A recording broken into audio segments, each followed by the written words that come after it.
Welcome to new TV Telugu. పరారీలో ఉన్న సినీ దర్శకుడు రామ్ గోపాల్ వర్మ తన కేసుకు సంబంధించి తాజాగా ఓ వీడియో విడుదల చేశారు. తనపై జరుగుతున్న ప్రచారం నిజం కాదంటూ పెట్టిన కేసులపై అనుమానాలు ఉన్నాయని, తనపై పెట్టిన సెక్షన్స్ ఎలా వర్తిస్తాయో అర్థం కావట్లేదంటూ ఆయన వీడియో విడుదల చేశారు.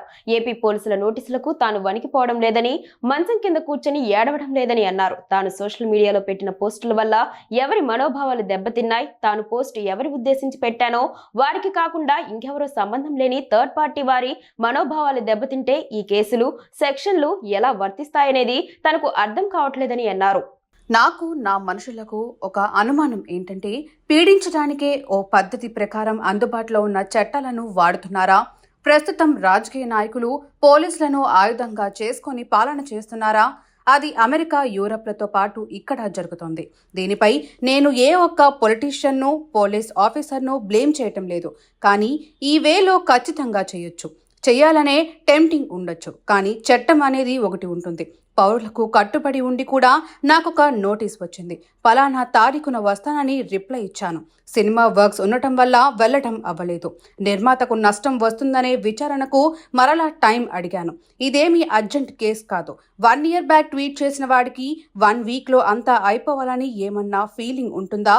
మర్డర్ కేసులకే సంవత్సరాల సమయం తీసుకొని నా కేసులో ఎందుకు అత్యవసరంగా వ్యవహరిస్తున్నారు అని రామ్ గోపాల్ వర్మ ప్రశ్నించారు. Extremely sorry to disappoint. అంటే నేను ఉనికిపోతున్నాను, మంచం కింద నేడుస్తున్నాను అని అందరూ what ever the media speculating, వాళ్ళందరికీ చిన్న డిసప్పాయింట్మెంట్ ఉండొచ్చు వీడియో. ఇక్కడ పాయింట్ ఏంటంటే, I just want explain the whole concept. ఇప్పుడు నేను ఆల్మోస్ట్ ఒక 1 year బ్యాక్ ఏదో ట్వీట్స్ పెట్టాను అనే ఎలిగేషన్. ఆ ట్వీట్స్ ఎవరో మనోభావాలు దెబ్బతిన్నాయి.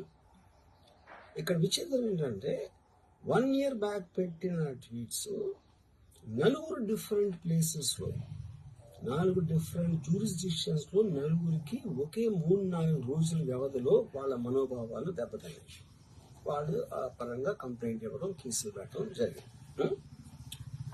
ఇక్కడ పాయింట్ 1, ఎవరి మీద అయితే నేను పెట్టానని వాళ్ళు చెప్తున్నారో వాళ్ళకి లేదు, ఎవరో థర్డ్ పార్టీ, అసలు సంబంధం లేనివాడు. సో ఆ కాంటెక్స్ట్లో అసలు ఈ కేసు ఎలాగా, ఈ సెక్షన్స్ ఎలా వర్తిస్తాయి అనేది అప్పుడు ఆబ్వియస్గా నాకు వచ్చే అనుమానం కానీ, నాకు కానీ నా మనుషులు కానీ, ఇది ఒక పర్సిక్యూషన్ చేయటానికి ఒక పద్ధతి ప్రకారం ఉన్న ఎలోబుల్ లాస్ని వాడుతున్నారా? లేకపోతే ఇప్పుడు వరల్డ్ ఓవర్ ఒక ఫినామినా ఏం జరుగుతుందంటే, పొలిటికల్ పార్టీస్ వాళ్ళు they are weaponizing the systems of the police. అది అమెరికాలో జరుగుతుంది, యూరోప్లో జరుగుతుంది, ఇక్కడ కూడా జరుగుతుంది. అప్పుడు నేను ఏ ఒక్క వ్యక్తిని, ఒక పోలీస్ ఆఫీసర్ని కానీ, ఒక పొలిటికల్ పర్సన్ కానీ నేను బ్లేమ్ చేయట్లేదు. I think it happens in certain ఒక ఏమంటారు దాన్ని, ఒక వే.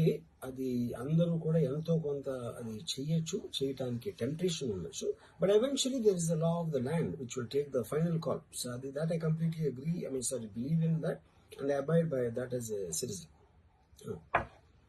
సో ఇప్పుడు ఇక్కడ జరిగింది ఏంటి, నాకు ఒక నోటీస్ వచ్చింది, నేను ఒక రిప్లై ఇచ్చాను, ఫలానా తారీఖు నేను వస్తాను.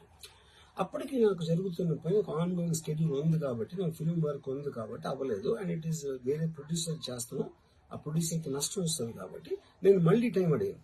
ఇదేంటి కేసు, ఇదేం అర్జెంట్ కేసు అంటే 1 year తర్వాత ట్వీట్ చూసిన అతనికి 1 weekలో అన్ని అయిపోవాలనేది ఏమన్నా మీనింగ్ ఉంటుంది అసలు దానికి? So which basically means it is being done for purposes other than the urgency of the case. ఇది అర్జెన్సీ ఆఫ్ ద కేసు అంటే, మీరు మర్డర్లు గీడలు ఇన్ని జరిగి సంవత్సరాలు తీసుకుని